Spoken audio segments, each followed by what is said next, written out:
Good evening. It is Tuesday, February 20th, 2024, and we are here for the Town of Richmond Select Board meeting. Bard Hill filling in for Jay Furr, who is otherwise committed this evening. So let me start with welcome and public comment. Welcome members of the Select Board, town staff, members of the public, members of town committees.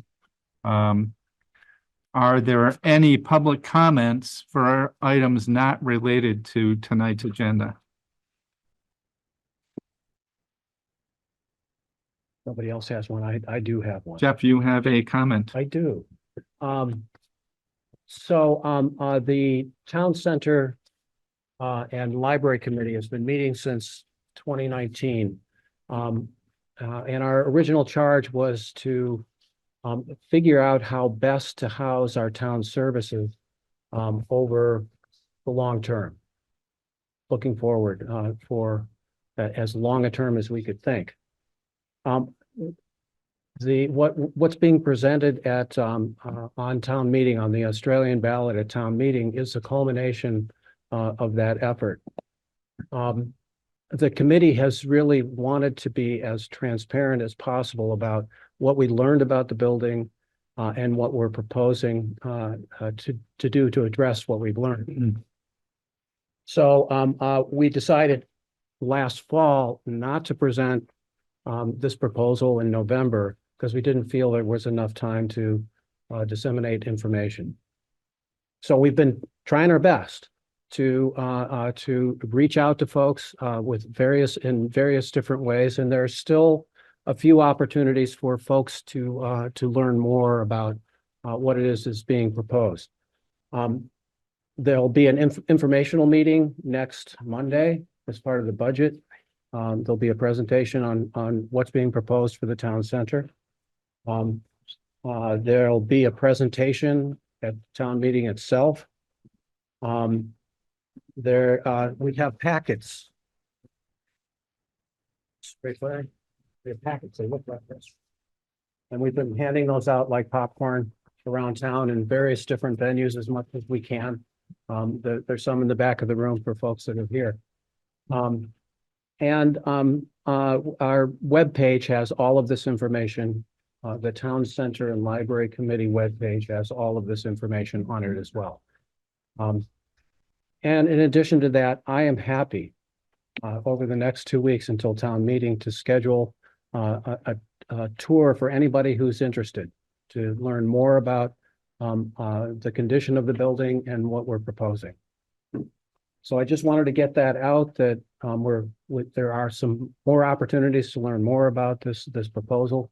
And I'm happy to answer questions anytime from anyone, anywhere. All right. Thank you, Jeff. Any other comments? Lisa? Mr. Chairman, I want to commend the Andrews Community Forest Committee. They had their meeting last night. I tuned into it for about 5 minutes. That's all the time I had. But when I did, they were in the midst of reviewing essentially rules of engagement for conversation in that committee. And they were way into it. And there was a wonderful set of steps they're taking. I was really impressed because we know that that community has had some discord in the past, and it looks like they're doing their best to head that off. It was really a breath of fresh air. So thank you to them. So thank you, Lisa. Kudos to the Andrews Community Forest Committee. Any other public comments? Moving on. When are we going to get the Mr. Lind. yes, the town report? Oh, it is available online. Out. I think it's available online yet. I do not know the answer to that question. I don't either. Nor do we. Josh, I apologize for Josh not being here, who would know. He is indisposed this evening. It is getting close. So I think we should make a note of that and follow up. Yeah. The person who would know the best. The person who would know the best is Linda Parent. She doesn't know. Ah, that's a problem. She doesn't know. She doesn't know what's coming out. No, I talked to her yesterday. Okay. Because I think we've sent everything I to don't know the. how we can vote on anything with. Don't see what it's about in the comments. Thank you, Mr. Lynn. It's certainly a reasonable question that it's helpful to have the town report in advance of town meeting. And other than asking Linda, I'm not sure what I do, but I'll think on it. I'm sure you'll do so. Okay, any other public comments? Additions, deletions, or modifications to the agenda as presented? Seeing and hearing none, move on to item A, reminder of town meeting date and information related to the town meeting. You'll note that in the online agenda for tonight's meeting, there's related files that go to a town link. Jacqueline just pointed out that apparently the town report is not currently there, but we will look into that. And the various articles and warnings are on that site from what I remember, as well as I believe a sample ballot. I'll point out that we're 2 weeks out. And this will be the first time we've had a Tuesday meeting since before the pandemic.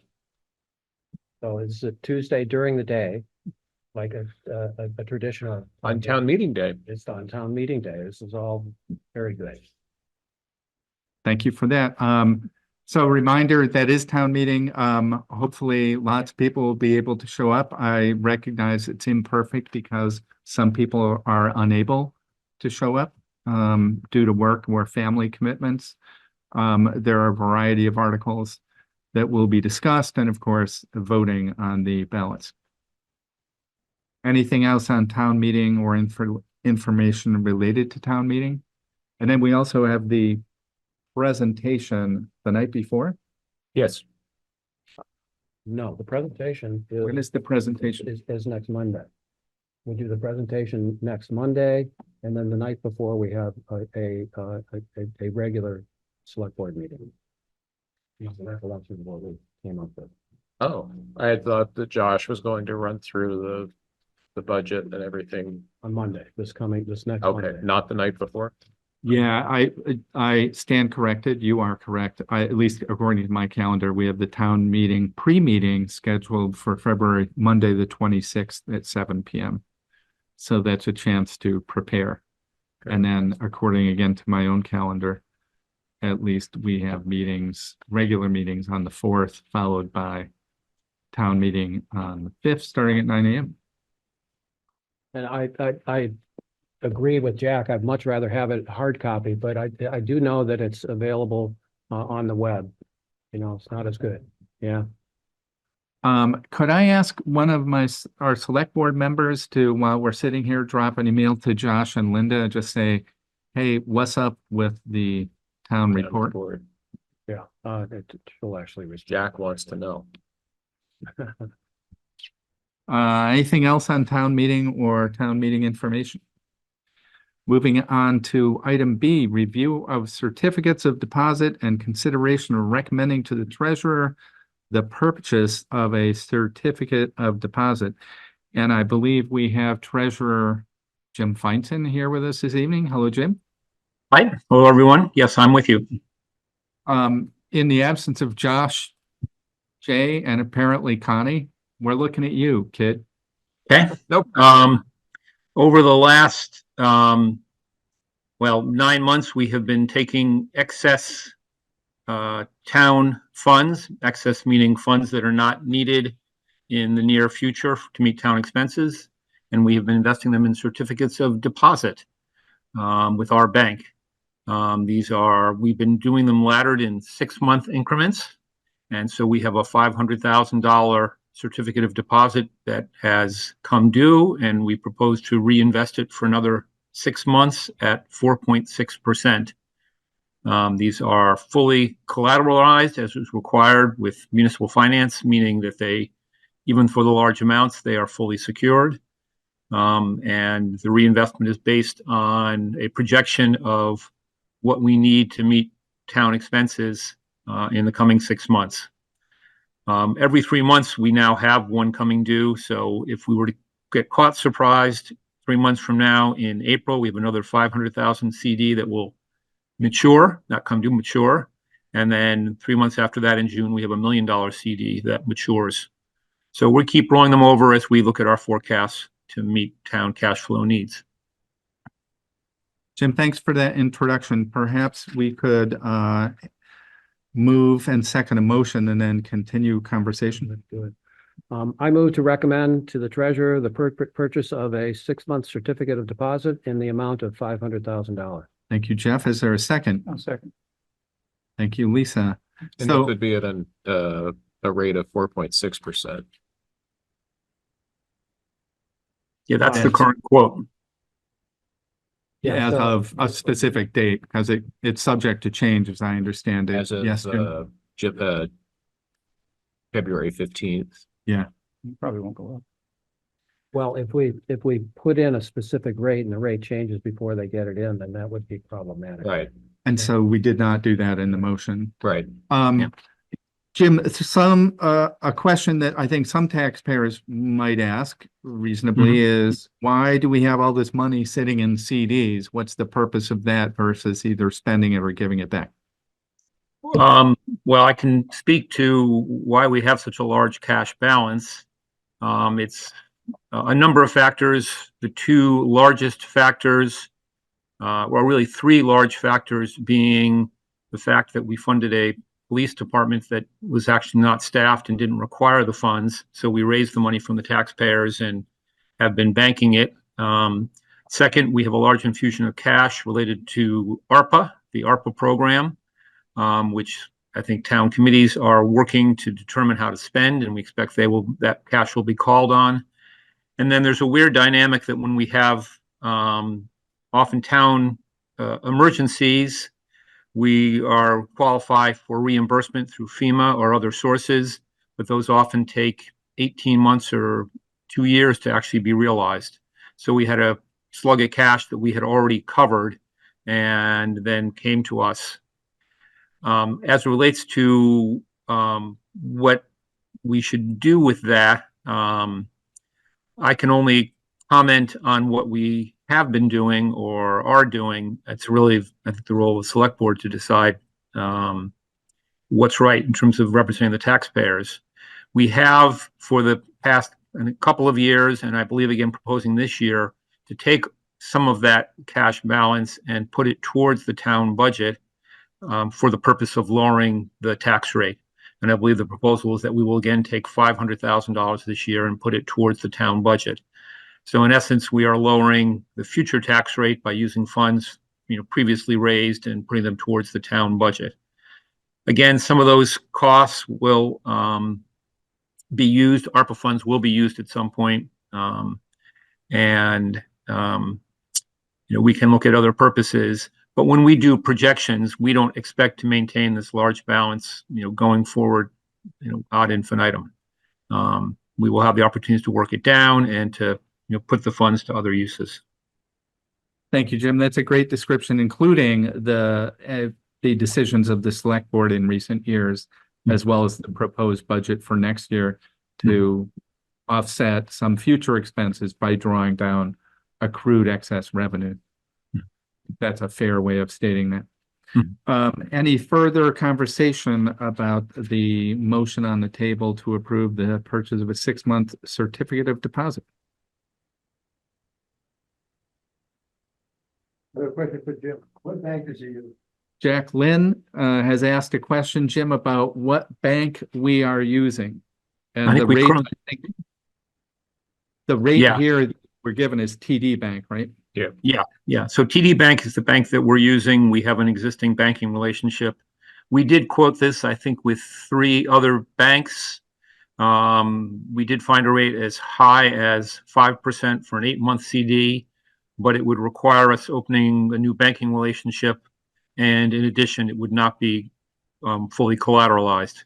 For any fully collateralized option, the TD Bank is also happens to be the most competitive rate.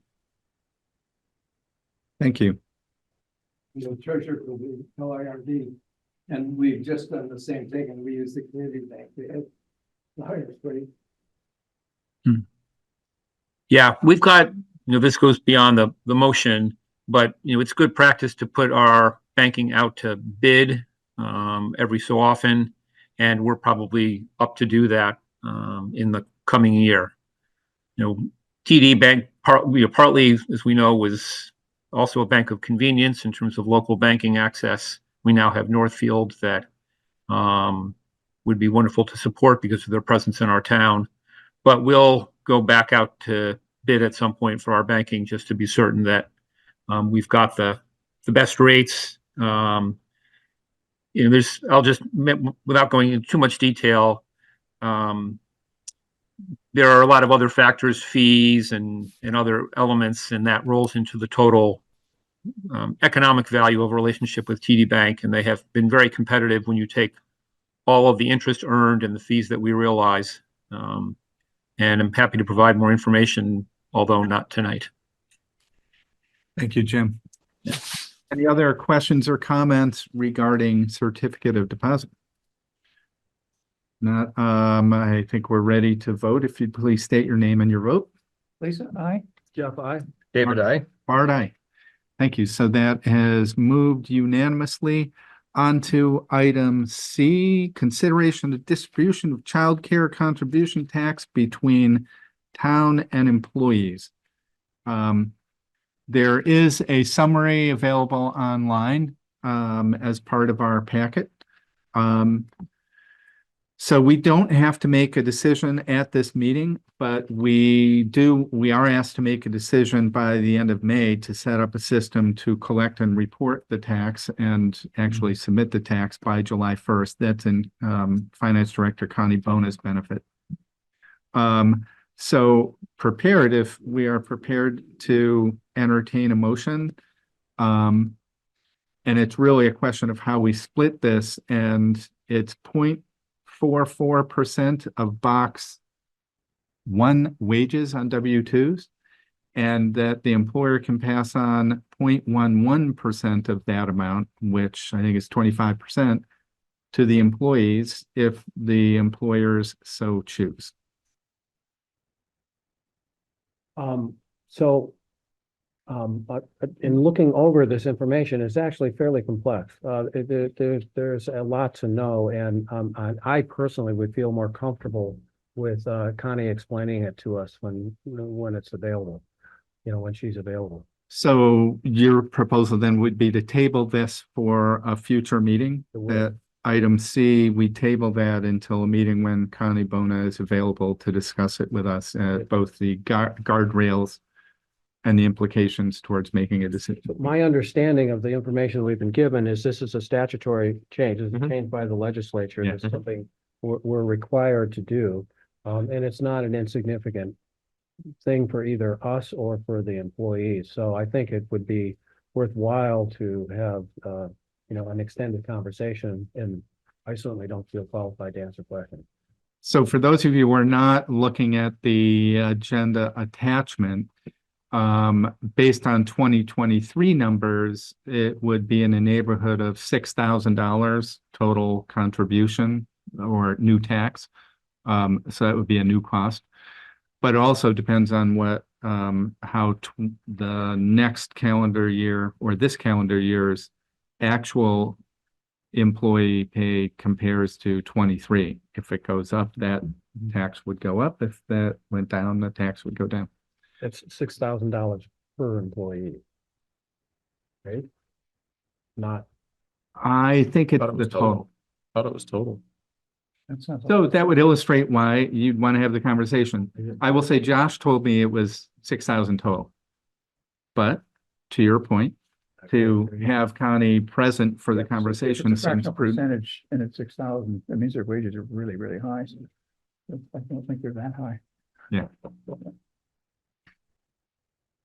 So So maybe, propose table that Yeah. for the next one. Do you need a motion for that one? I think it's just consensus. Oh. Any concerns about doing that? no, yeah, that's. And ask Connie to be present. All right.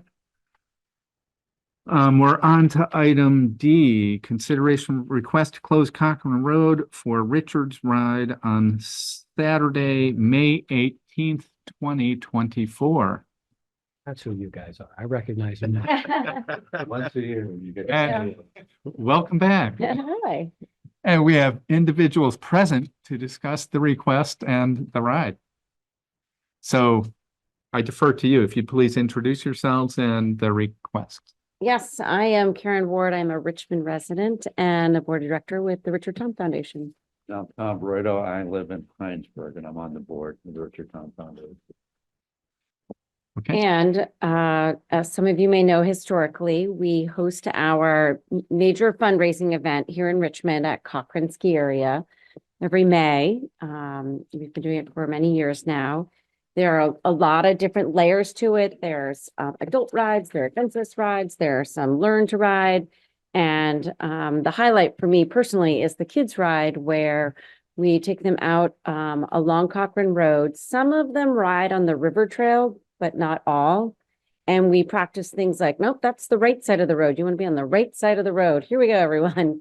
And making it fun, talking about stopping and keep your eyes up, pay attention, and just the basics. And it's a lot safer to review it if non-resident traffic is absent just for those few hours. The other part that I learned recently is that Cochran has commented that they really enjoy working with us because our mission of creating opportunities around cycling blends so nicely with their mission of providing an area for skiing and snowboarding. And we really like that connection with the Cochran family as well. So it's 2 hours from 11 to 1 in the letter that KP emailed to you guys on Saturday, May 18th. And each year we hire the 2 policemen, and we've switched to Heinsberg with the new setup with the policing. And we put in our request, but we haven't heard back from them. But and they just are on either end of the road. And if someone lives on Cochran Road, they tell them, hey, there's kids riding on the road. Just be careful. Come on through, go home. And non-residents, they ask to go around on Route 2. And I'll note that you describe other sort of public information about the event for planning in advance. That's right. So we post signage, maybe you've seen them along Cochran Road and In the local Bridge Street businesses, yep. and local business. Yeah, we have big signs up that people see, posters and businesses.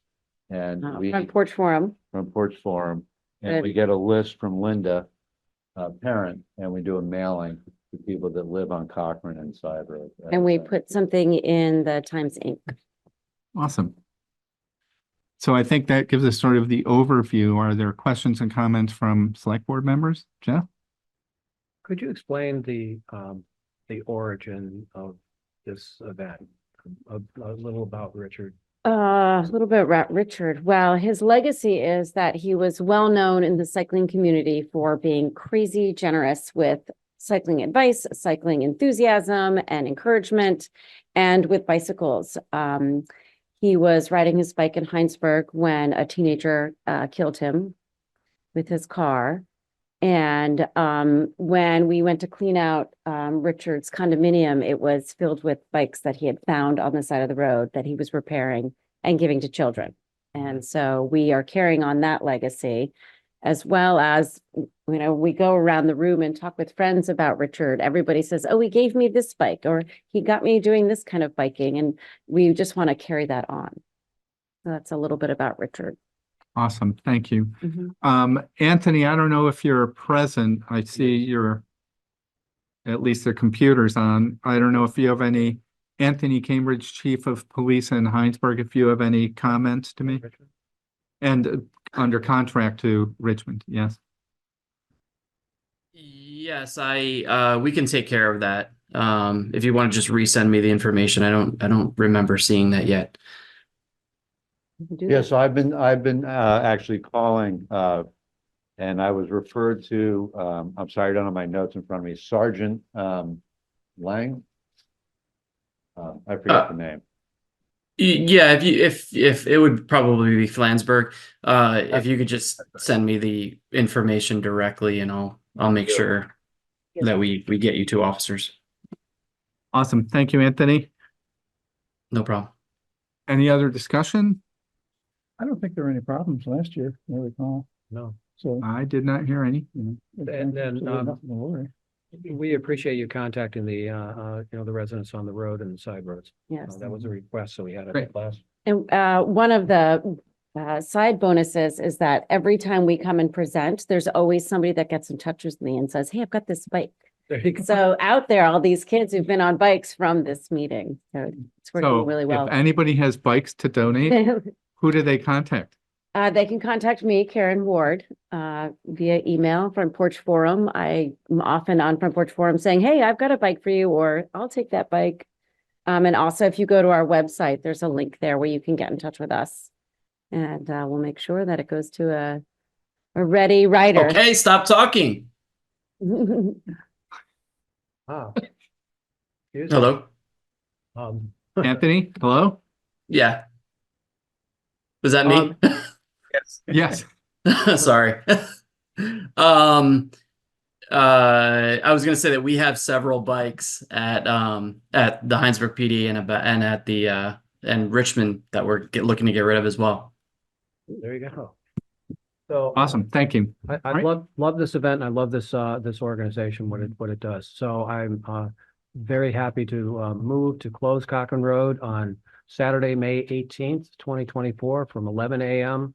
to 1 p.m. from the Cochran Road ski area to Dugway Road, to allow for the children's bike ride, which is part of the Richards Ride event. Thank you. Moved by Jeff Forward. Is there a second? I will second. All right. Thank you. Moved and seconded. Ready to vote on the motion? Any further discussion? Please state your name and your vote. Lisa, aye. Jeff, aye. David, I. Bard, aye. Thank you. That passes unanimously. Thank you for showing up again. See you again next year. if not before. Or we'll see you in May. Come and ride your bikes with us. It's tempting. It's nice and flat. Okay. Thank you. Okay, we are on to item E, zoning. Consideration of setting a hearing date for proposed zoning amendments to section 3.7 industrial commercial district and section 5.12 planned unit development and residential planned unit development of the town of Richmond zoning regulations. This is one of the more dense topics that we have before us. I'm sorry. Well, In this board. I have a point of order. Yes. So is this the right time to be talking content? Right, so my understanding of what we're doing tonight is we're setting a date for a public hearing. Yes. Correct. And, and we are not making any decision whatsoever on the. No, you're making a decision about the public, setting a date for the public hearing. So the way that we have done this in the past is to have an introductory session so that select board members can get comfortable with the concept. You don't want to set a public date for a hearing that you have absolutely no idea what it is, what's going on. So this is your opportunity to ask us any questions. We'll review the information. If you don't want to do it, that's fine. We'll go home. So forget it, that was more eloquent than I had planned, but I was basically saying, thinking that this is the time for us to make an informed decision that these proposed changes are ready for prime time. So it's leading the decision to set a hearing, suggests that we believe that they are ready for prime time, i.e. a hearing. Yeah. Is that fair? Optics are better if you ask questions now as opposed to at the public hearing. Mhm. If you ask questions about it that look like maybe you should know about it. Well, Virginia, there's a lot of explanatory information in our packet, and I appreciate that because it is tough reading, particularly if somebody doesn't read the zoning regulations very often, but I think you've done, actually I made some notes. I was so pleased with what I read. You've done a lot of things to hedge your bets or hedge the town's bets or cover the bases or however you want to call it. There's a couple of outs. Yeah, well, Not sure that's, I'd put it like that. but- okay, well, that's, yeah, I didn't write it in exactly those words, but that's the way Okay I with took that. it. But you've, there's some uncertainty, particularly those affected by the Stowe Club test. I'd never heard of that. Well, I learned something already. Yeah. So there's precedent out there and you've gone on the precedent. That makes our path a lot easier if you have a precedent you can point to. So. Yeah. There you go. It's also an area that I didn't realize, let me find my note here. the residential portion of that district is the only place where this is going to apply, as I understand it. Yeah, so I thought if That you limits want, the I could scope. go over it a little bit first. and Sure. Kind of explain those things. Okay. And I think your memo Yep. dated 2/1/24 is your effort to sort of give an overview of the changes, is it not?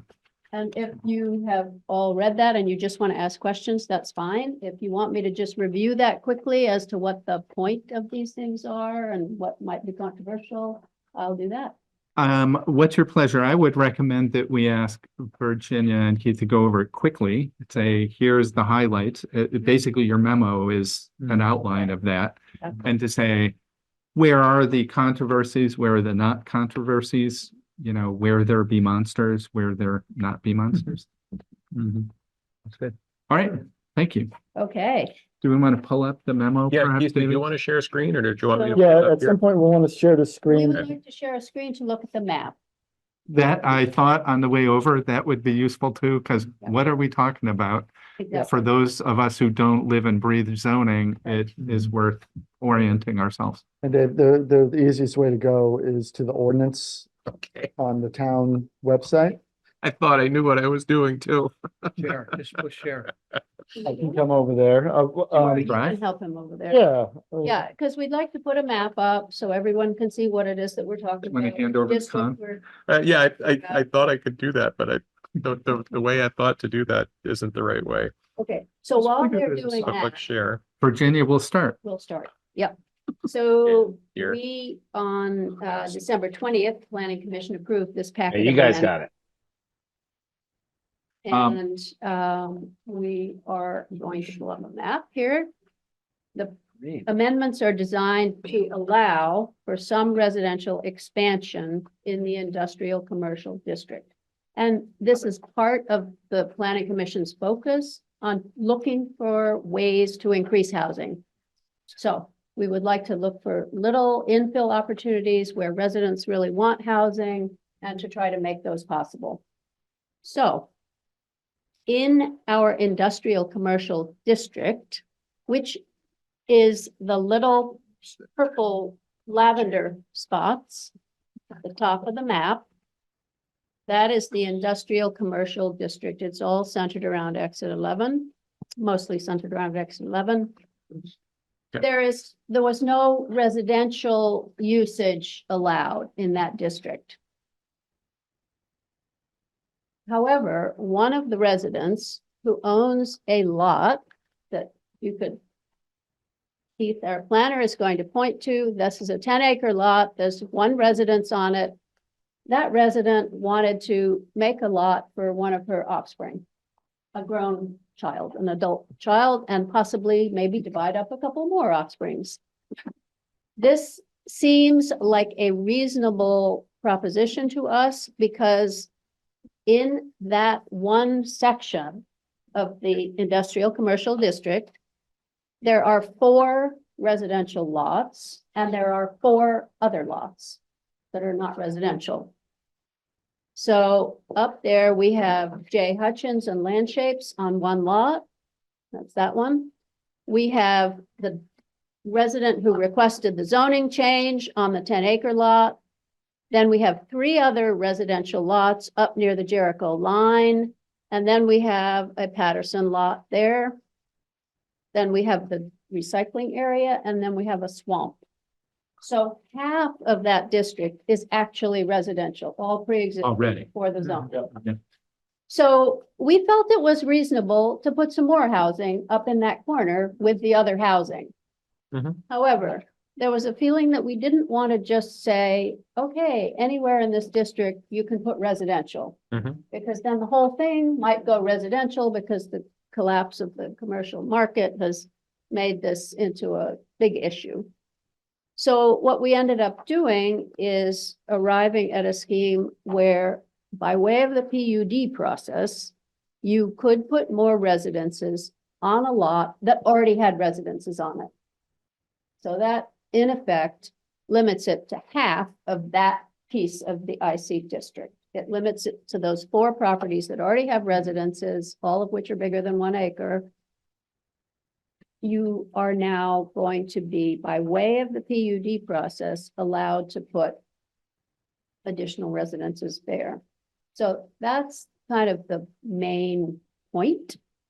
And it involves, well, I'll just briefly go over the other two parts of the IC district where there would be no impact because there are no residences there. There's the Kenyon Road parcel that's partially on the Conan Farm. It's partially on Eden Sand and Gravel Lot. There are no residences there. This is going to only allow you to put residences, keep in mind, where there are already residences. So that's the west side of Kenyon Road, the old Levesque sand pit, which is now Eden Sand and Gravel.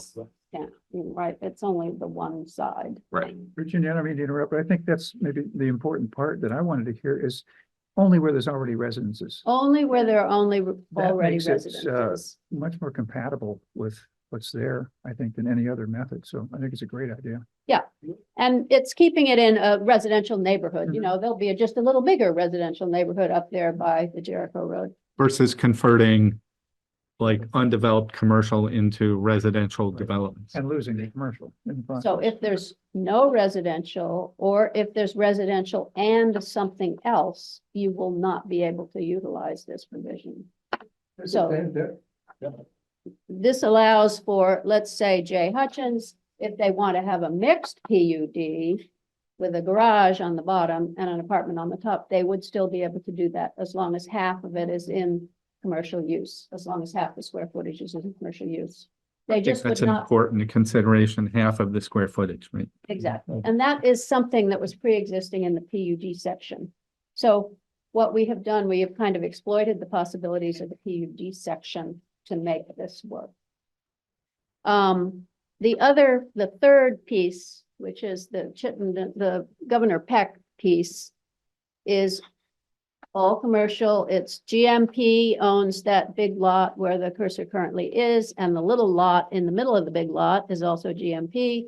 Cleary Stone is on Governor Peck. And then the mobile station is currently part of this because a couple of years ago, we moved that from the gateway into the IC district because it was more compatible with that. So there are no residences there, so this will not impact them. And is the So- park and ride in that also? What? Virginia, the park and ride, is that also? in Yes, this, the park and ride and the Sure. highway and the, you know, all the things that belong to the state of Vermont. Okay, so the actual amendments that are being proposed to make this happen. In the IC district itself, we are proposing to, and these are, you know, like they're almost technical changes, they're clarifications. We are putting as a possible use a dwelling as part of a PUD. That was not listed there. And in the PUD section, you're really supposed to only use the uses that are listed as possible uses. Dwelling was not listed as a possible use. However, also in the PUD section, it said you could put a residential PUD in this district. So there was an ambiguity there because if you put a residential PUD, which is a PUD consisting only of residences, it means they're dwellings, but dwellings weren't allowed. So the PUD section actually had a few of these ambiguities that we're trying to resolve and clean it up. That was one of them. The other one was that in the IC district, you were allowed to do a PUD only, not one that had any subdivided, no, not one that had any subdivision. Correct. Yeah, only one that was not a subdivision. However, most PUDs are subdivisions, so it was unclear to us. We never were able to find out why that was put in there. It didn't make any sense. So that's the other change that we put right in the IC district. One other thing that is good to point out about putting residences there in that district is that the IC district has a long border with a huge residential neighborhood. Mhm. Yeah. Of Riverview Commons. And there are no real industrial uses there, and it's actually not a suitable place for industrial uses. They're all commercial uses that are there. similar to the uses in the commercial district, which is right next door to it. So Mhm. that's another reason why it's good to allow residences there. So there were no problems. Nobody had any problems with that concept, that came to our meetings, that came to our public hearings. The They date, were anyway, fine yeah. with yeah. that, with those changes. The next thing that we had to do was we had to fix the PUD section where these ambiguities resided. So This you is can 5.12.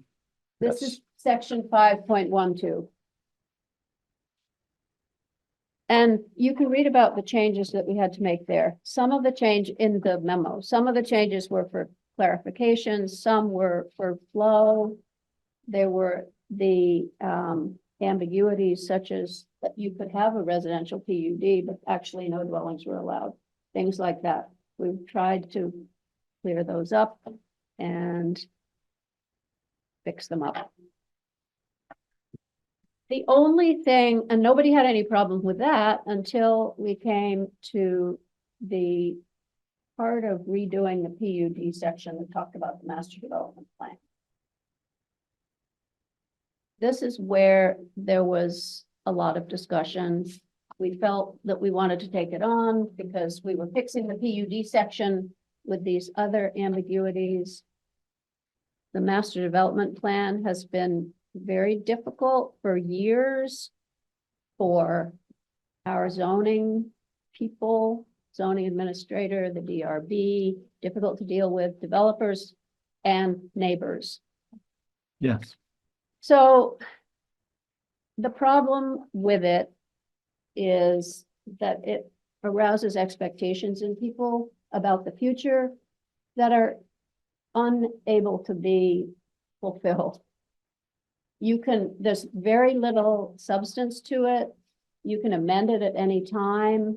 So for, let's say, a developer who has on a master plan a building, they've developed the expectation that that will be approved in the future if it's not approved right now.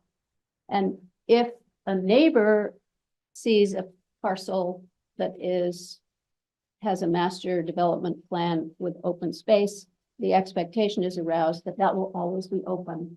But that is not the case because you can amend the master development plan at any time. The developer can, so there's no guarantees about the future. So we did a couple of things. We got rid of the master plan requirement as it stands, which is that you show on any piece of land where no development is proposed in a PUD, you show a conceptual plan of what might be there. And this is a concept that came from Act 250, where the plans are for large developments, phased developments, roads that will have to be connected. We don't really have those kind of projects here. We have small projects where people put a few houses, they have a remaining piece of land, they think they'll try farming, whatever, it doesn't work out, they come back and amend it, think they'll put some more houses. So the only thing that you are really sure of is what is permitted right now. So the developer comes, gets a permit for what is known. And if anything else changes about this whole PUD lot, the permit process will be gone through again. There will be more public hearings. People will weigh in again, and expectations are not aroused as to what the future will bring. So we got rid of that language, but in its place, we put something that in discussions with our town attorney, advised us would actually work better. And that is to have standards, have development standards that the DRB can actually put in to their approval of whatever the first phase is. and to identify some as being critical to their approval. For So- both present with implications for the future. Right. That Specifically. does have some implications for the future, because what it does is legally, it makes it much more difficult to amend those parts. Mm.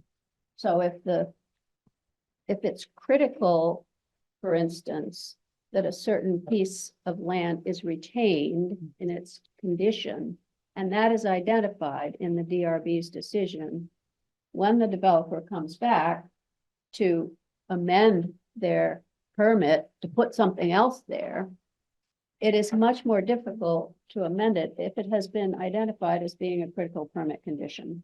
So is it safe to summarize by saying we remove the illusory authority or implications of a master development plan with the more specific and enforceable obligations of critical permit conditions? Right, Mm. and they're not, bulletproof. Nothing is bulletproof in development. You can't make it unless you put a permanent easement on a piece of land.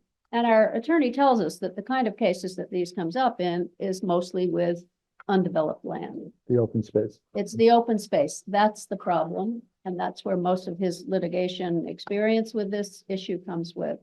But you can make it much more difficult, a higher bar to get over.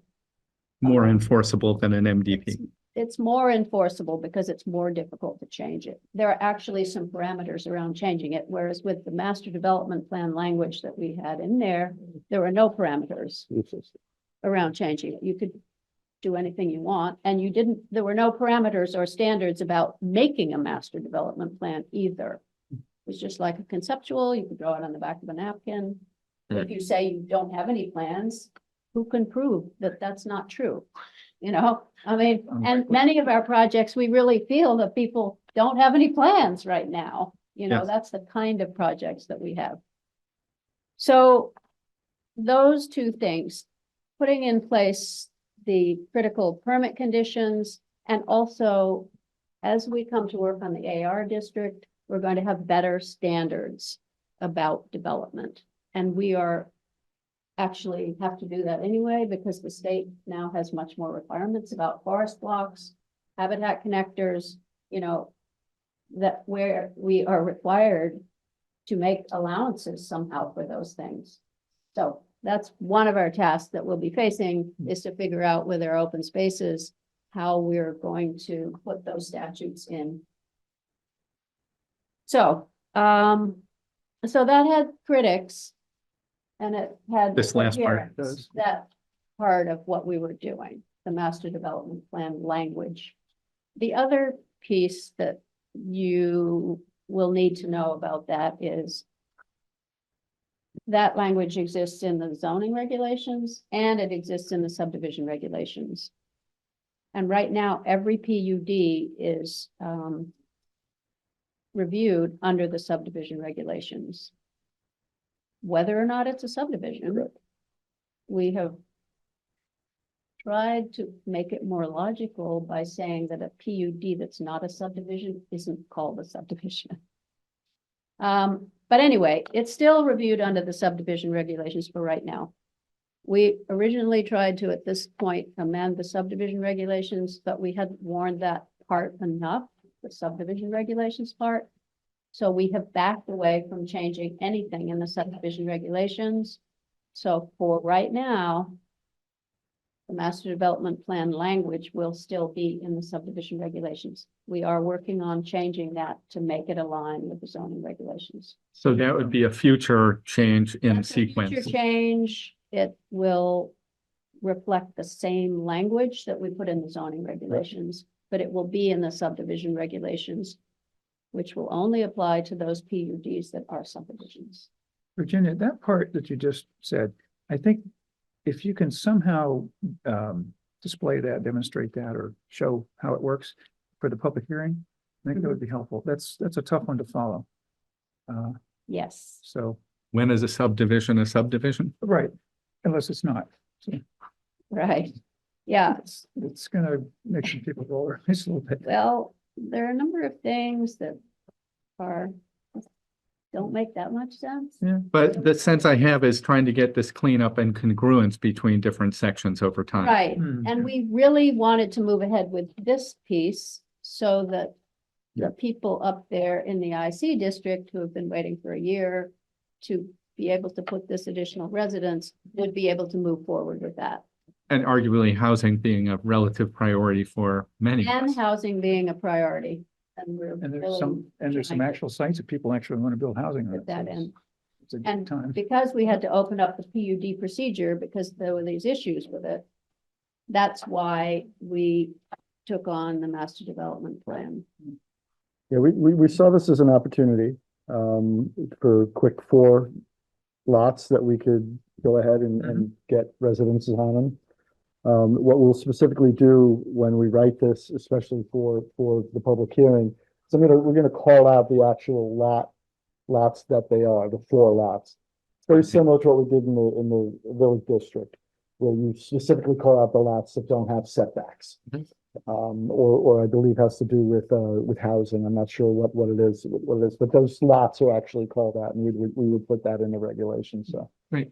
For posterity. So further questions, I would just observe, I think this great explanation and it represents a lot of work.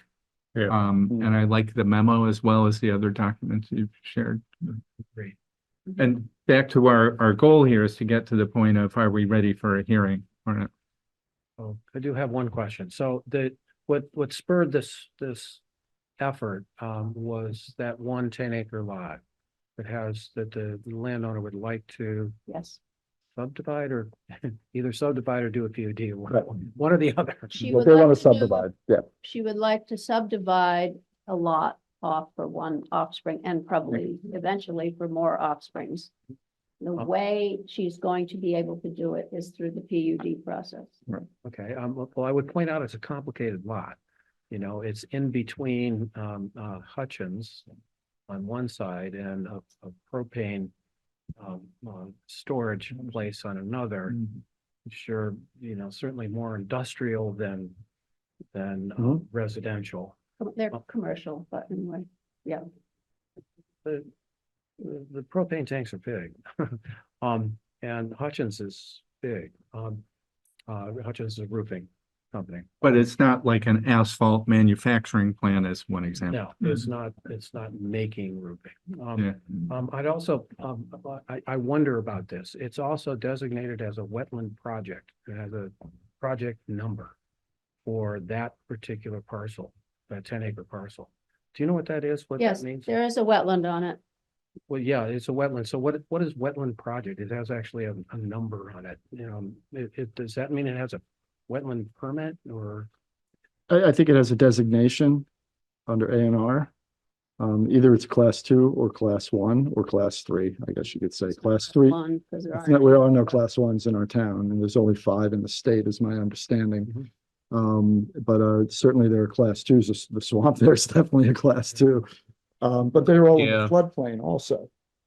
You know, you look at the propane tanks there, I mean, they're up. Oh, yeah. I mean, they're totally up and, because they're within the floodplain, but these properties are not.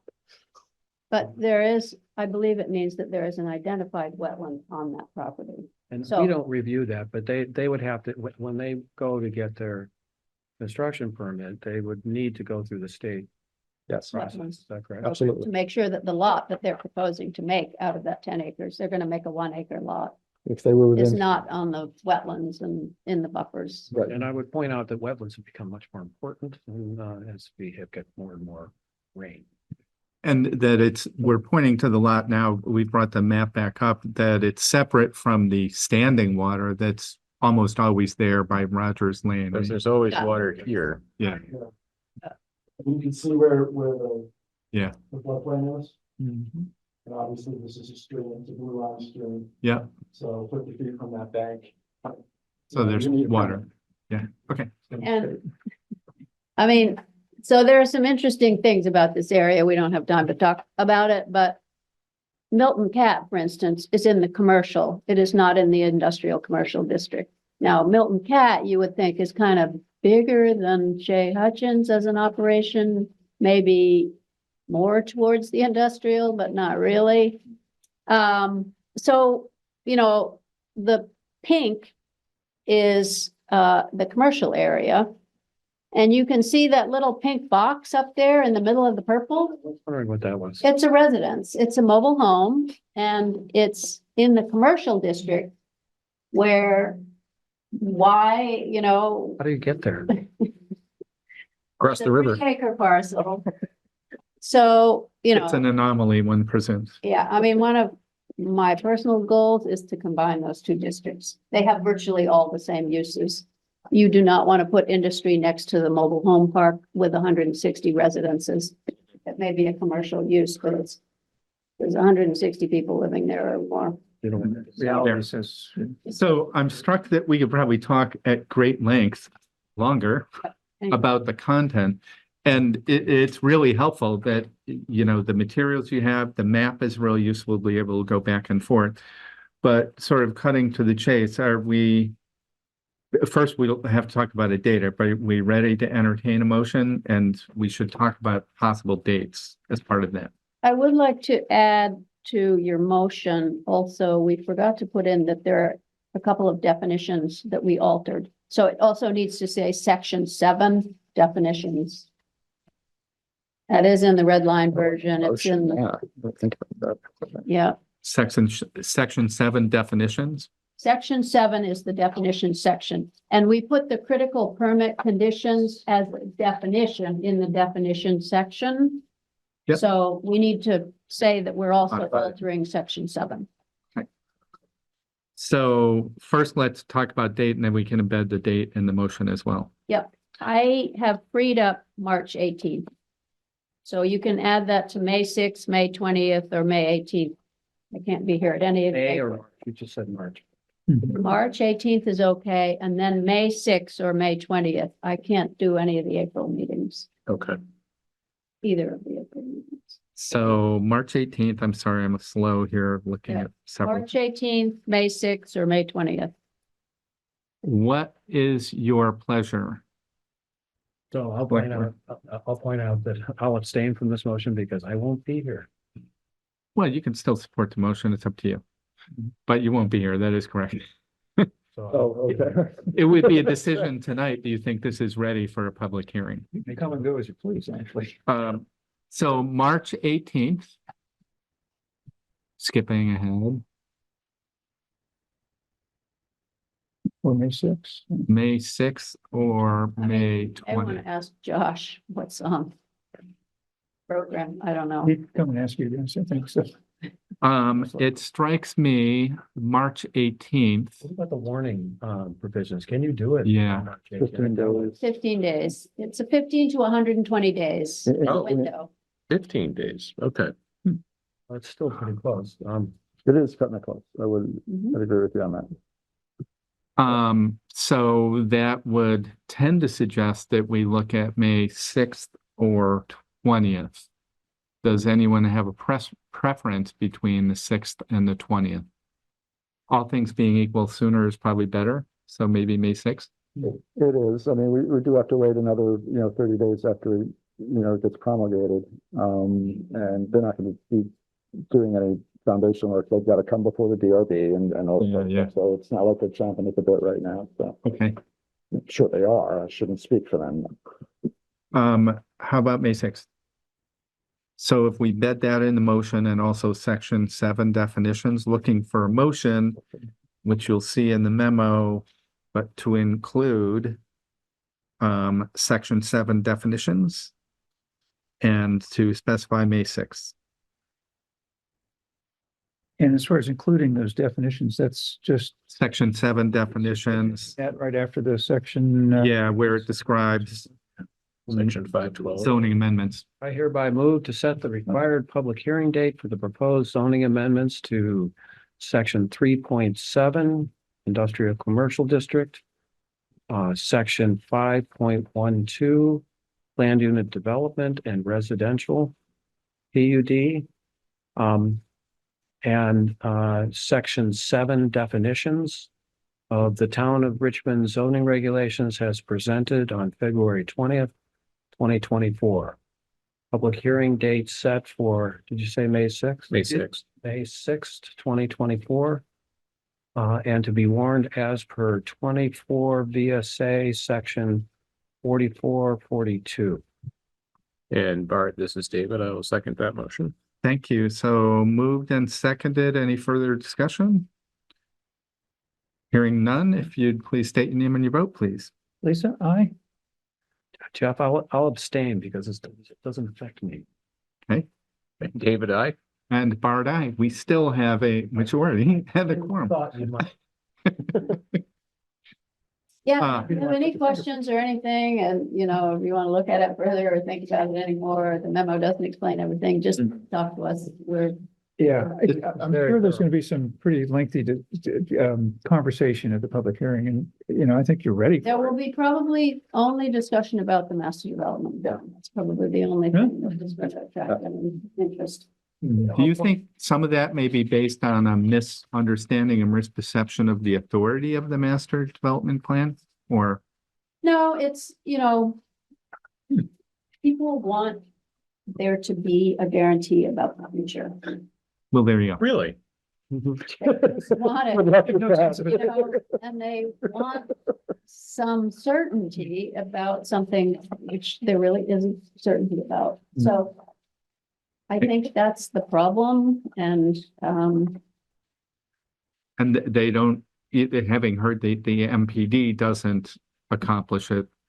Either give more teeth to the MPD or something else, so that you guarantee the future. yes, that would be the criticism, is that you want a much more defined master development plan.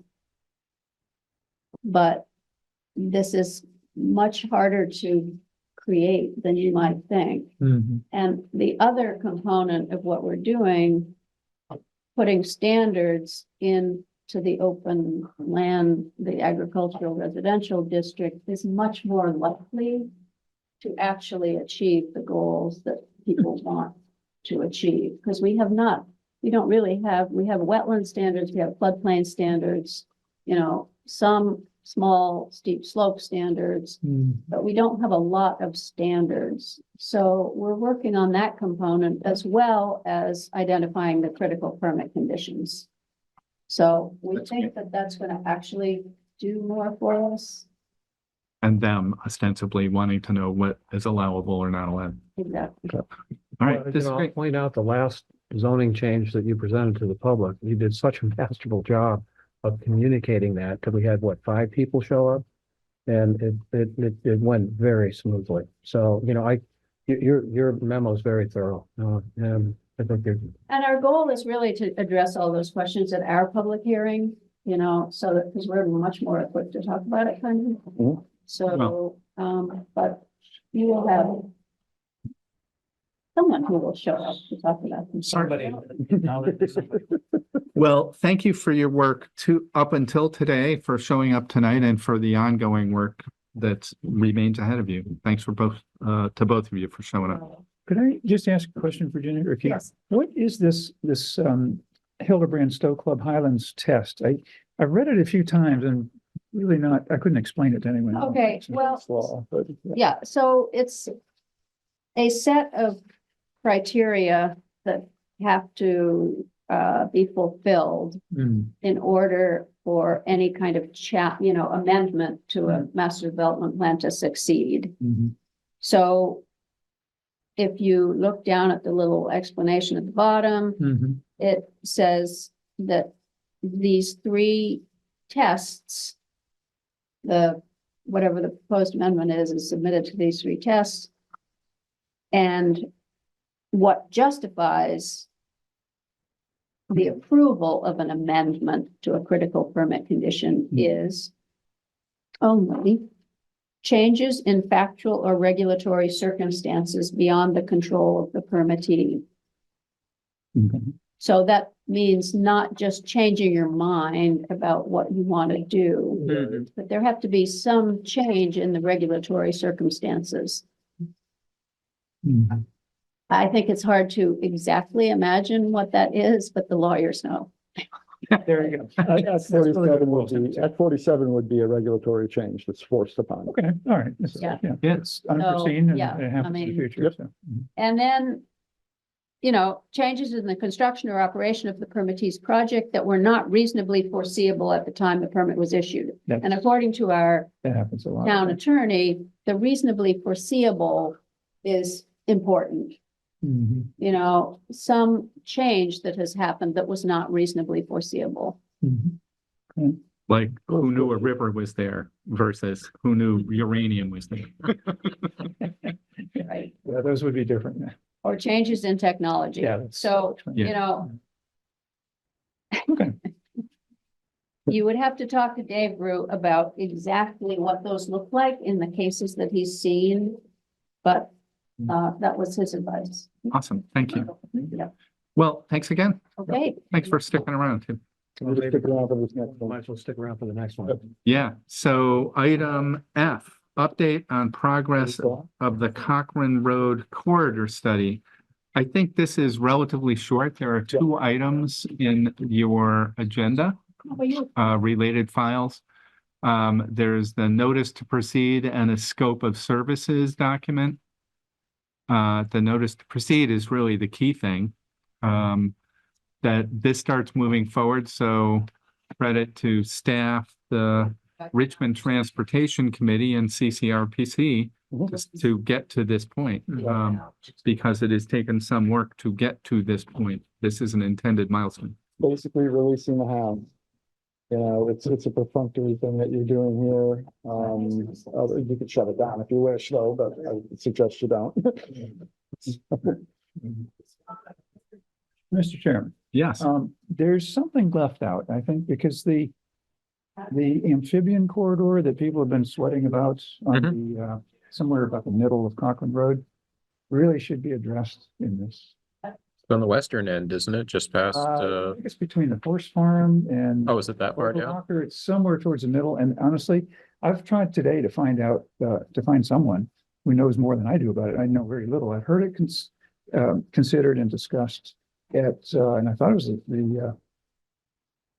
the Conservation Commission. which kind of makes It's sense. right next door, but they say no. I don't really know where they cross the road. I will say there's lots of vernal pools in Yeah. that part of the By Overrocker? over rocker and Yeah, then from further there down down and up. towards the It's horse kind farm, of so maybe all in up and there. down and Mhm. pockets of water. Yeah, so, I thought the sign was gonna be on this end. so I don't know, Keith, anything you know about amphibians? Well, I mean, you hit vernal pools and, that's where they tend to chill out, so to speak. Yeah. Great sign. I mean, that's one of our fun. Watch out for agenda frogs. items that they had. Yeah, but I mean, the focus is on the road. Yes, So it's on the both ends of Jonesville and at the Bridge Street area. They're gonna be piggybacking off of the bike and ride study that they did on Mhm. Cochran. So this is the culmination. This should be the final scoping study for that. And obviously, as you know, Pete is gearing up to put speed tables in when, they're ready to go in. And I know that his preference is permanent speed tables and not the temporary ones. And we've got the design in for that, and then we got that last month, I believe. nice. And this is just gonna suture everything together for Cochran Road at this point. And then we can go out, once you release us, once the scoping study is done and the recommendations and the preferred alternatives have landed, then we go look for the money. Yes. So- This is like another step along the path, Yep. so to speak. Right. I guess I just feel it's important to get that into the narrative of the overall Cochran Road improvements. Well, I have a suggestion. If you look at the project schedule, task 1 is local concerns meeting. Yep. I would suggest that is a vehicle by which we could express concerns about amphibians and road crossings Good point. to the degree that that then enters into the scope of work. Oh, okay. I just think, that intends to be wide open. What are your concerns, Yeah, right? no, it just dawned on me what you're talking about. Yeah. How you're talking about the signs up for the amphibians Yeah. crossing and all that. Okay. I think I'd still like to have something go with the motion, just to. Is there a motion for this? I don't. I don't think there's a motion. This is just that it's, Oh. they've given us heads up. Okay. This is the dudes. Exactly what it is. Yeah, we're moving Put it forward. in- You have a notice to proceed. Mhm. We could put an amphibian conduit under the speed tube. Seems like something, yeah, Frogs Cross here. An overpass? Underpass. Underpass. Well, there's a whole bunch of towns that have done this. I mean, you know that on the. For wildlife. You probably know more than I do, obviously, Yeah. so.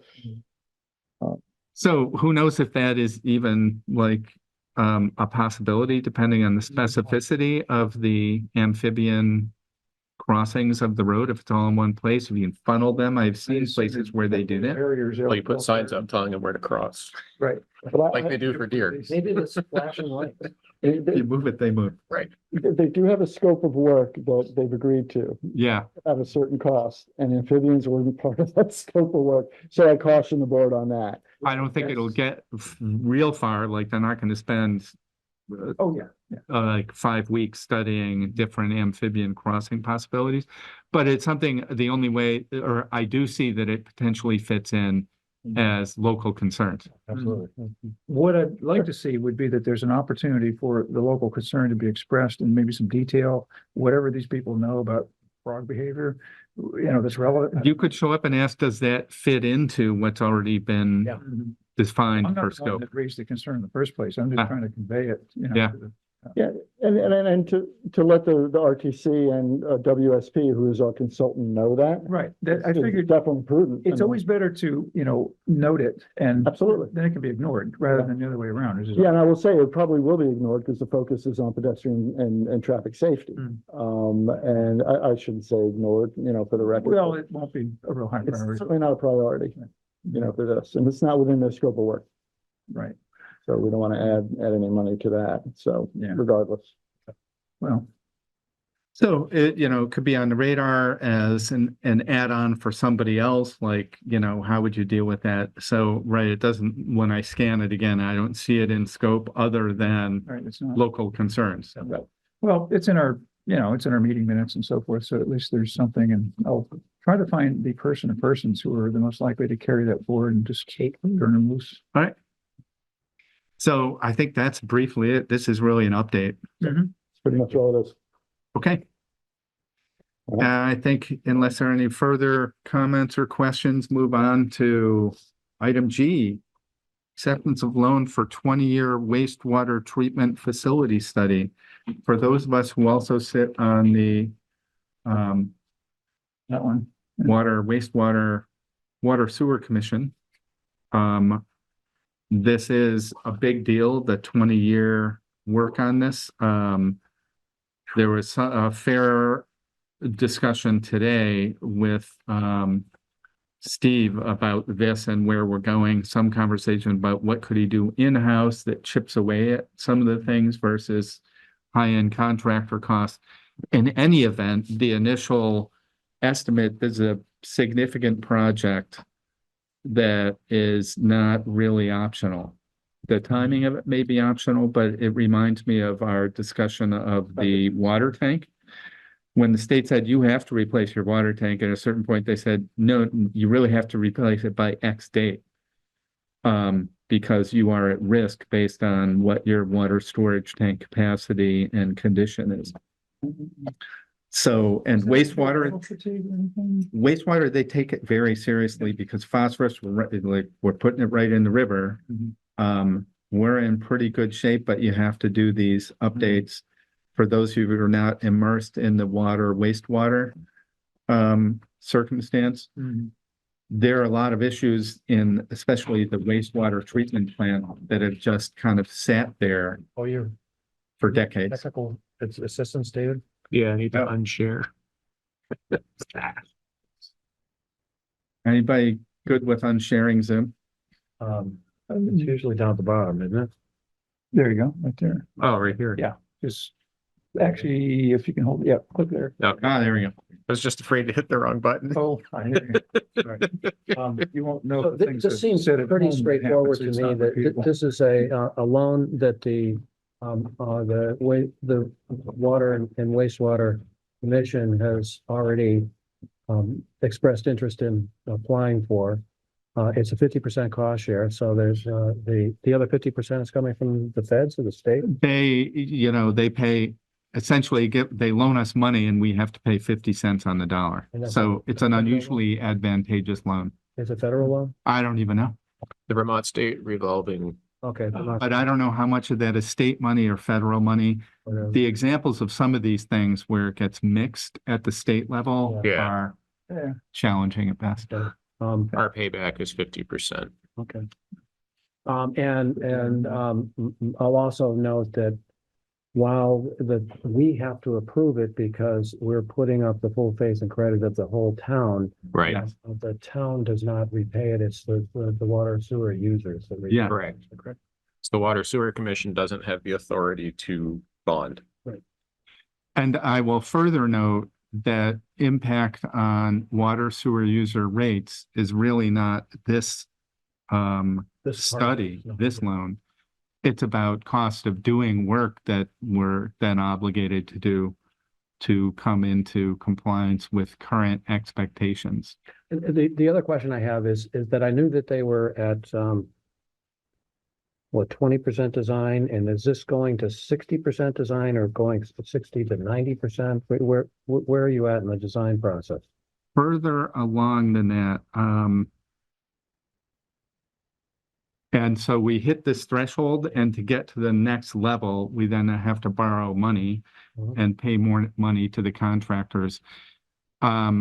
And I can't tell you, I mean, Josh wasn't here at the earlier meeting and we didn't get into where are we with the percentage, but it's pretty far along. It's sort of the scope of what has to be done, and then you refine the plans in terms of engineering, and then eventually you lead to contracting and actual plans for the improvement. But I would suspect if my understanding, I met with Hoyle Tanner at the plant Yeah. last month. My understanding is they were at the 20% level and they were going to go to the next level. And then you have to go to the next level after that. The next level, I think, is 60% design.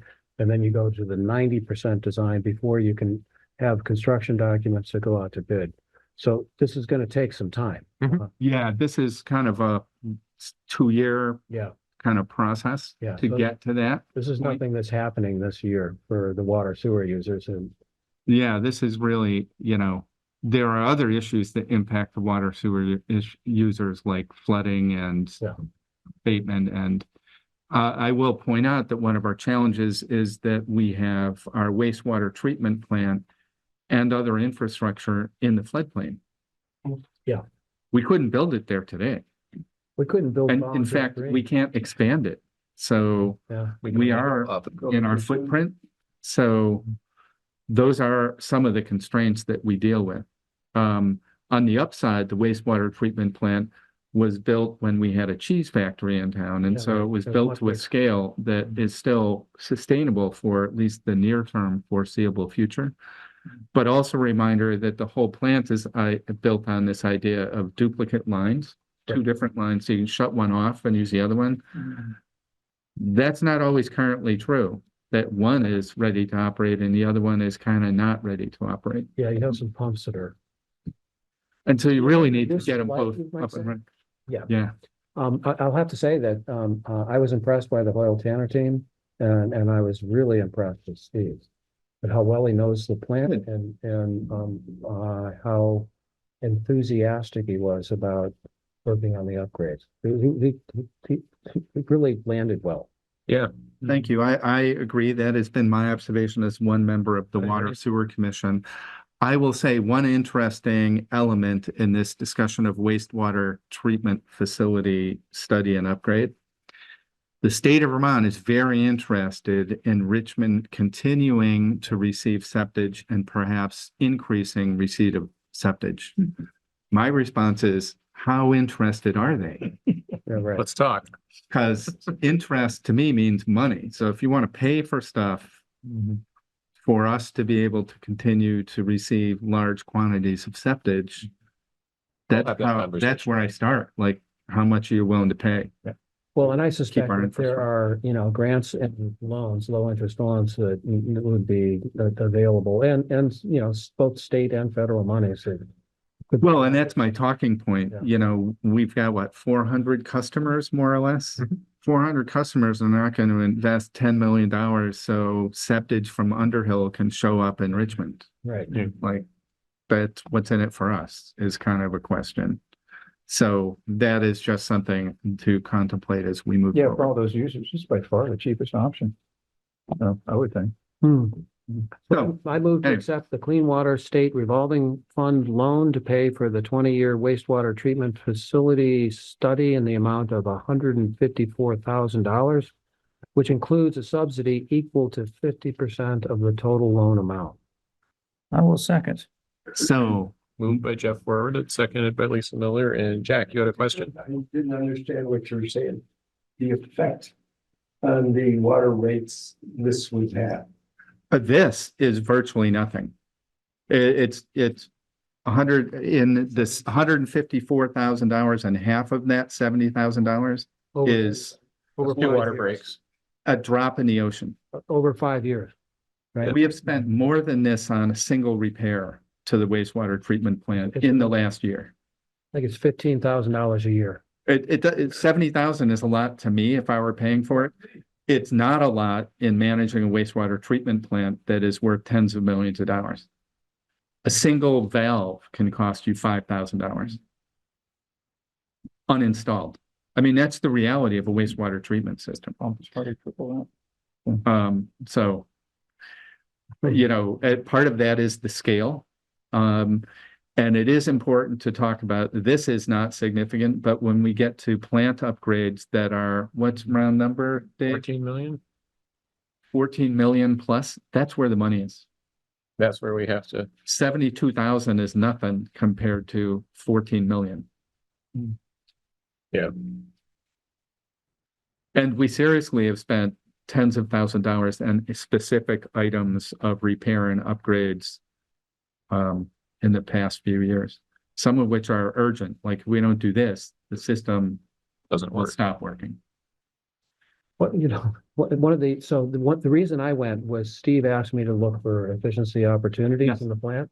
And I went with Efficiency Vermont, and they found many that could be done now to save significantly on energy costs now that could also be used after the upgrade. So things like that 1970s pump, replacing that. One of the advantages to doing it now is it's an upgrade. Mhm. And if you do it, and so the baseline is what it is. But if you do it as part of the redesign, the baseline is code. Mhm. And so you can get a higher incentive amount to do it now. Really? Yes. So there's opportunity. So that illustrates the complexity of managing the plant, especially after many years. Like, did you see the fluorescent light bulbs? I did, and they were like really excited about, you know, because all of them go on, it's 24 hours a day. Right? And if you had it adjusted, there's, you know, they have the equipment there, it's just not Calibrated? If you have it calibrated to the flow, you could save many thousands of dollars in electricity. Another example. I mean, so it is sort of pulling the plant in many ways into the 21st century. Yeah. Anyway, Or even the 20? so we have a motion made and seconded. If you'd state your name and your vote, please. Lisa, aye. Jeff, I. Dave, Mark. aye. Bart, aye. On to another favorite topic, discussion of the solar eclipse. So this comes up because there is a sense in state emergency management and elsewhere that there is the potential for inundation of people coming to Vermont. For those of you who haven't noticed, we are like right in the path. Personally, I started getting calls from friends about a year ago. My house, Is coming up to our place. my bed's been booked up for 9 months anyway. And I just take that as an illustration of, I expect a lot of people may come, but who knows how many, who knows what the weather will be like, who knows how many come to Richmond. if you think about potentially good places to watch it, it's like Volunteer Green, right? Yeah. Mhm. It's probably. a You look great at my place. house, I'm here. Yeah. So- Volunteer Green, you're like that, right? So that's why we think about it. Could be increased traffic. There's talk about, since people are going to be here probably Sunday and Monday, maybe giving a heads up to the restaurants. This might be a Monday, Sunday and Monday, you might want to be open. Oh, yeah. I don't wanna Um, leave people in the dark. no, no. There were concerns generally, there have been a few meetings that Josh has attended, because of the time of year, that if people go to trailheads to go to scenic vistas where the mud is. I don't think we have many of those though, like, I don't know what trailheads where there are scenic vistas. They're mostly in the woods, so, yeah. A lot of them end in the woods, which what you want to end up is like on a promontory, right? Like where you have a good view. Volunteers Green could get kind of muddy. There could be impact on Volunteers Green. Well, yeah. Could There be you go. underwater. Not a muddy trail, but a muddy field. So those are the kinds of things. The CCRPC, State Department of Tourism, has been involved talking about impacts to parking and parks. We could be crowded, could be more people here. It's possible that, Airbnbs and motels and guest rooms are going to be full. My There's house is going to be, Definitely an opportunity for people who have an extra bedroom. yeah. Anybody thought about a coin drop? Ooh. I have not until now. Fire department might want to think about it, maybe after. So that's a plausible suggestion. It would also have the net benefit of slowing down traffic at least. Yeah. Maybe before. It's gotta be it slow goes anyways, three- right? So you can just walk there or something. So Josh said he would continue to be, there's like bi-weekly meetings to talk about this. And as it gets closer and weather predictions are more accurate. I don't know what ability they have to monitor like reservations on things, but Aaron has your hand up. Aaron, you have your hand up. Hi. Hey, yeah, so I just wanted to butt in. So as I attend way too many of these meetings, I know that one of the things that they've said in the Underhill and Jericho meetings that they've been talking about, the concern there's going to be so many people in the state parks and climbing around and needing help that are actually our rescue departments will be completely maxed out. So a coin drop's an interesting idea, but they may be completely overwhelmed on that day with people clowning around. That's all. Good point. Yeah. Thanks, Aaron. All right. So to be continued, and I think there's only so much preparation. Some of it's going to be weather dependent. Some of it is going to be tourist or visitor behavior dependent. Well, and we only have to do it once in our lifetime. To this scale, anyway, right? Yeah. Yeah. We are at dead center in the path of totality. Yes. How long you live? I can guarantee it'll be only once in my lifetime. So anything else on preparations for the eclipse? I think we'll hear more about that as it gets closer. A reminder is April 8th, which seemed far away, and now it's getting closer. All right, on to item I, review advice from town attorneys and Vermont League of Cities and Towns regarding subcommittee meetings. So we've gotten not necessarily incongruous advice, but two levels of advice about how we approach meetings of subcommittees. So this meeting is publicly warned in advance. It's recorded, treated as an open public meeting. And the question is, how far do we go in applying the open public meeting law requirements to other subcommittees and groups that meet? And our attorney was giving us advice, and I think it's based on some case law, that anytime a group of three or more is a subcommittee, and so part of the challenge is the law is not totally clear, and so how conservative, and by which I mean like restrictive, do we want to be in terms of administrative burden? Like if randomly, two people from the rec committee go off and say, I'll work on this and go off and work on that. Should it be publicly warned? Should it be recorded? Should it have a public comment section? And what I understand is the Vermont League of Cities and Towns is looking to get greater clarity from the legislature on this. The remedy is not to rely on case law, which can at times be random, but set something in statute about what the expectations are. But at best, that will likely be effective if it were to come to pass July 1st. So for at least some period of months, we can anticipate we're in our current state.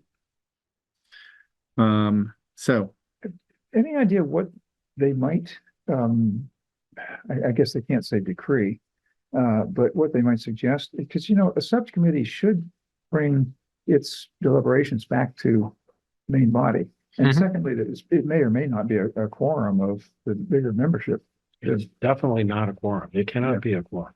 So I think that's the bright line. If there is a subcommittee that's a quorum, it has to be That's correct, warned. and that's Like the if same as- 3 of the select board attend something as a public body, that's subject to open public meeting law. I think it's what about 2? Yeah. And historically, we have not said 2 meetings of 2 people talking about business related to the select board need to have an open public meeting with a warning in a public area, potentially recorded with minutes. We just have not done that.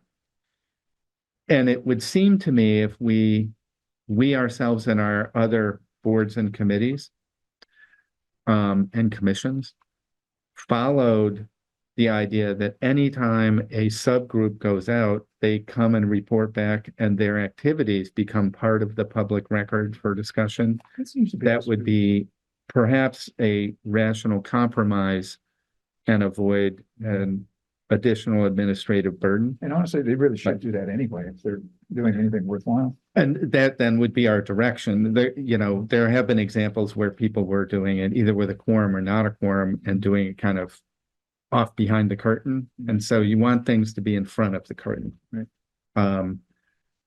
But what are your thoughts? I mean, do you think we should ask anytime anybody meets with more than themselves, they should? That famous quote about Thomas Jefferson? It was somebody looked at a great collection of luminaries and says the greatest collection of wisdom that's ever been collected, with the possible exception of when Thomas Jefferson dined alone. So, and I don't know. Somebody must have known the guy. But really, our committees should be the outlet for that information, for the dissemination of that information, and how they gather it. I don't think we need to worry too much about the process they follow, as long as they bring it back to the main committee and it's made official that way. And to be clear, our attorney, as is the want of attorneys, is giving us more sort of conservative advice. You won't get into trouble if you warn everything, treat everything as an open public meeting. Yeah. So it's not wrong, attorneys. Well, I think what we've been doing for years is good, and maybe we're not clear enough with all of our committees. But I think of when Bard and I met to talk about the charitable contributions. That was the 2 of us meeting at my kitchen table, going over it for an hour and a half. And then we brought it back to this board for a decision. Right. I think of the, other committees where it would be really useful to have subcommittees work on pieces of it, would be the Andrews Community Forest Committee. Very Exactly. complex topic. If a couple or even 3 out of what? Andrews Community Forest is like 9 different members, worked on one aspect and then brought it back to the board, that's fine. Same with the Planning Commission, Virginia does it all the time. Where she's working on one aspect of the zoning ordinance or another. And I think if we place the burden on them of having to go through all of the warning requirements and the minutes taking requirement, they'd be more reluctant to do that, which would slow the process down. And B, for no good reason, really, no, good reason for the public clarity. Because no decisions can be made within, I think it should be clear to all of, and if not, we should make it clear to all of our committees. We that- do. That these subcommittees cannot make a decision, but they can bring proposals back to the full committee for discussion. And and it has to be decision. revealed at the full meeting. Yes. I'm just going to guess, having observed this. There are legislative committees that number maybe 5 or 6 people, right? And there are times that 2 of those people go off and discuss committee business. Exactly. I'm gonna guess they do not warn that, record it, or declare it an open public meeting. So my guess is that legislators would understand this topic and how it relates both to them and others similarly situated. And take the same idea that you may go off and talk about it, but that where you actually make decisions and engage, in open public debate is in the open public meeting with a quorum or the full committee. Where decisions can be made based on presented. Yeah, if it discourages dialogue and, resolution of questions and so forth, it's a bad thing. And if a 2 or 3 person group had to warn itself to go out and kick around, well, what are the things we want to talk about? Nobody's going to get anything out of it, and it's probably going to discourage having that conversation in the first place. So, And- net negative. And I think Jeff's example is a good case example that we talked about this, about our social appropriations. This group discussed, the 2 of us go off and bring it back. So we went off, talked about it, brought it back, brought back some tables, had a discussion about it. We solicited some legal advice as well on to what we could or could not do. And I think that led to an open public discussion of what are we doing with these requests and social appropriations more broadly, which seemed appropriate to me. Yeah, but the 3 key points there was 2 people, not 3. Yeah. It was disclosed, we're going to get together, we're going to work on this. And then no actions were taken. The collaboration was brought back, discussed, acted on. And that's the one piece that I wasn't clear on is whether a subcommittee could be, the VLCT said 3 or more. You shouldn't do that, that should be an open meeting. I think I could live with that, so like it's really helpful to me when I think about somebody to have somebody else to bounce it off of, and make a progress. 3 starts to become more of a meeting. Well, so to be clear, since you don't have to declare a meeting with yourself, that leaves the one possibility of 2. I just happened. Did you notice? So it's like you meet with one other person, you shouldn't meet with 3. For some groups, 3 is a quorum. For other groups, it would not be if there are 10 people. For us, it would be. Yeah. What about, like ACFC, for example, I think there are 9 people. Can 3 of them talk? Well, And that's the question.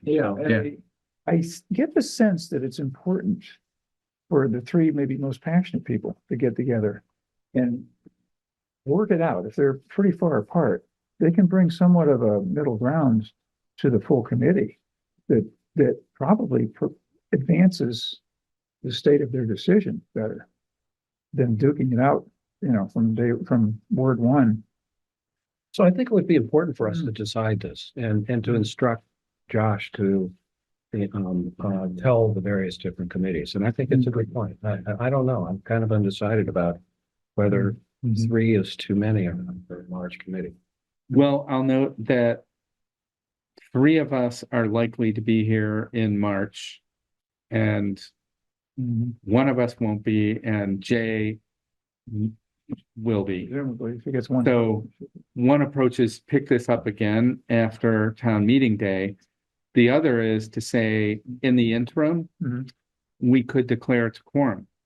That historically was the bright line. The stake in the ground was quorum. I think everybody supports that because that's a very legal definition. And with this group, it's no more than 2. Yeah, exactly. Josh or whoever should tell the committee sooner than later. If we want him to do that, I think they need to know as soon as possible, that at least we're thinking of that. Because I've heard of a lot of not muttering, it's just a lot of uncertainty about people who want to observe the law and comply, but haven't been given any guidance. If we tell them what we're thinking and they do that, and it turns out it's wrong, well, we're the ones who are wrong, not them. Mhm.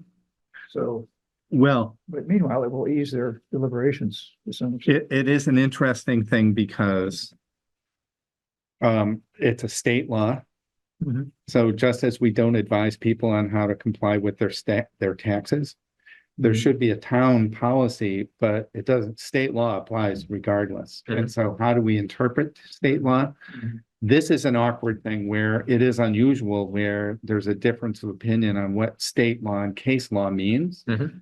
So I think pending any action by the legislature, perhaps our interim guidance would be, it's, when do you have a quorum? Mhm. You should not be communicating with a quorum or more. Right. So like, don't be sending emails discussing topics to the entire group. That's probably the most. That's the most important likely, piece of it. because it's my observation that people in the private sector are just used to doing that. Mhm. And it's hard to stop. Yep. Like, And I think we've all, just without even thinking about it, reply all, well, Yeah. It's oh, so I just. simple. and it is an effort to say, oh, wait, like, if it's informational or agenda setting, I can, but if it's starting to set a discussion or lead to a decision, it's not. So maybe let's return to this when Jay and Josh are back, because I think Yeah. you're right. It probably is best to come up with it, both a concrete decision and guidance. So when can we come up with guidance? And maybe a process for communicating that guidance. We talked about this a lot over the course of the years. You know, how do we communicate with the communities and what's our expectations? What's their expectations of us?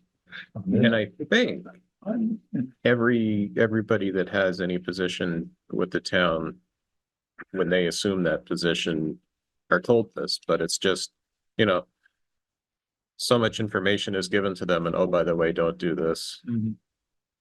So one thing I contemplated Is is, tag on a lot of his emails, and when they'll come Yeah. out to us, they'll say, I'm sending this out to the whole select board for their information. Please do not reply all.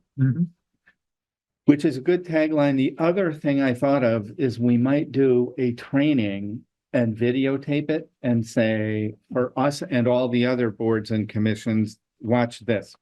That'd be great. If you Same want message clarity. every time, then. Because you probably do it in 5 or 10 minutes. Cheers. And we could make it really memorable too. Yeah. And we bring people together, have Cookies and beverages. You know, pizza. Okay, That's good. so how about if we ask to return to it with the idea of doing this in more concrete terms? At the moment, we're thinking it's a quorum, but that moving forward, and this probably makes sense after town meeting, is to have a training and perhaps a video training that we then save. It was a good idea. All right, Okay, good. all right. Helped all the committees a lot too, Yeah. just knowing what it is. They don't really care what it is, but they just want to know what it is. The next two items are really kind of updates, FYIs. The annual Chittenden County Solid Waste District report. Then there's, It was an entertaining read. It was well put together. Lots of good charts, True, and it was Yeah. laid out quite nice. well, I thought. because they raised their rates, they had to do that.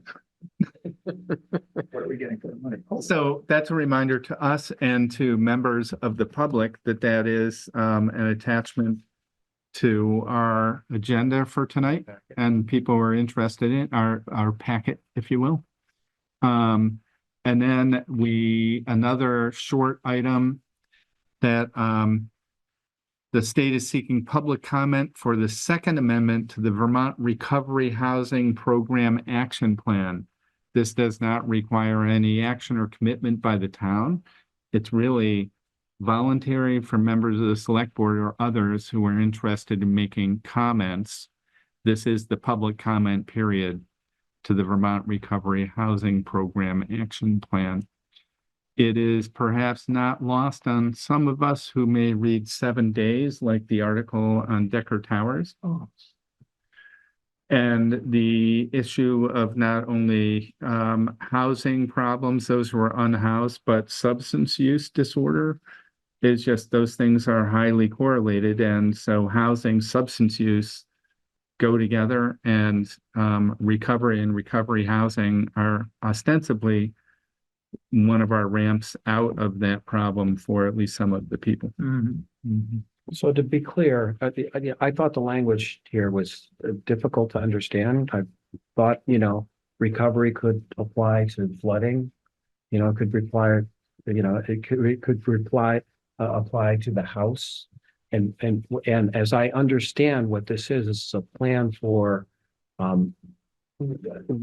people who are recovering from Substance use disorder is the current, not long ago it was called substance abuse in the field, and it's now called substance use disorder. And so what they're trying to figure out is where do you put these facilities for people who have substance use disorder? And whenever anybody suggests putting it someplace, people get very interested. The neighbors get very interested in that. That is, of course, true. So, all that said, we are not currently asked to fund, house, or manage recovery housing. It really is about soliciting public input To what they're into their plan. Yeah. So that's probably all we need to say about that. Mr. Chair, I just want to make an observation. It's 8:50. And on our agenda at 8:50, we are where we're supposed to be. Oh, my gosh, We're on a tight, yeah. Ooh, wow. Who knew this could happen? Yeah, So- we start the clocks now. Not to lose track of time, we're looking at approval of minutes of purchase orders and warrants. Shall we start with the minutes of February 5th, 2024? Bart, this is David. I'll move to approve the draft minutes of February 5th. I'll second. Any discussion, corrections, amendments to the minutes of February 5th, 2024? Hearing none. Looking for Hang on, Anthony has his hand up. Anthony, yes. Hey, just to go back for a second, I just wanted to go back to the Eclipse and tell you guys that I'll make sure that we have good coverage for both towns on the 8th. Awesome. So we don't have Thank to you. worry about that. Thanks All right, for thank you. going back and raising that. Okay.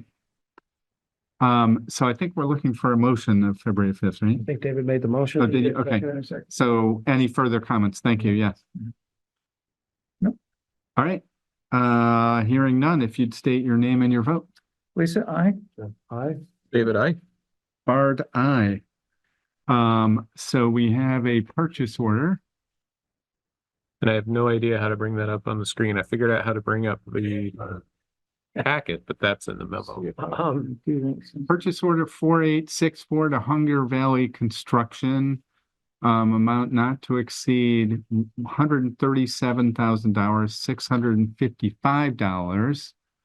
$655 for work on the town library, woodwork, repair, painting, and there's a contingency. 15% contingency. It's purchase order 4864. Yes. This is in relation to, we've already talked about the money, and part of that money is coming from ARPA, if I recall. And it's to do to finish up the exterior work on the library. Yes. Thank you for that introduction. So I move to approve that purchase order number 4864 to Hunger Valley Construction in the amount of $137,655. This is David. I'll second. Moved by Jeff, seconded by David. Any further discussion? Hearing none, if you'd please state your name and your vote. Lisa, aye. Jeff, aye. David, aye. Bard, aye. That purchase order is approved. We're on to the warrants and invoices. Bart, this is David. I'll move to approve the warrants as presented. I'll second that. Thank you. Moved and seconded. Any questions, corrections, comments on the warrants and invoices? This is new for me. I looked it over. I didn't find anything. There you go. So we're gonna get out of here. So. You were hoping. Anybody else? Nothing jumped out at me. Okay. So, moved and seconded, if you'd please state your name and your vote. Lisa, I. Jeff, aye. David, I. Art, aye. On to items for next agenda. We could ask about the town report status, reminder of zoning public hearing. The report status, I'll point out that, our next meeting is February 26th. It's an Yeah. informational meeting. I hope that issue is resolved before then. Yes. And our, and that meeting will be consumed by our information. By the way, I think you were typing, did you send an email to Linda and Josh? So it's a really good point. Where are we with the printing of that? It's kind of late for that not to be available. Yeah, yeah. And even separate from printed, failing that, is it possible to have an electronic version? Yes, it's already up. Okay, It's already, it's up online. We had a link to it in our packet. oh, that's right, yeah. So it really is a question about electronic, or I'm sorry, printed versions for those who prefer that. When could they get it? Okay, I know in years past, they haven't been mailed out, but available for pickup here at the town center. Yeah. Getting late. so a follow-up and presumably we'll ask for a front porch forum and website posting. So that's really not the next one. I think the zoning public hearing and reminder, solar eclipse, there may be updates. So my point in that is that our next meeting where we'll be discussing other items will be March. Whatever after. Well, okay, Yeah, yeah. It's the day before town meeting. Yeah. So what I've got is zoning public meeting, solar eclipse update, and continue the open public meeting law, which we could probably do in 10 minutes.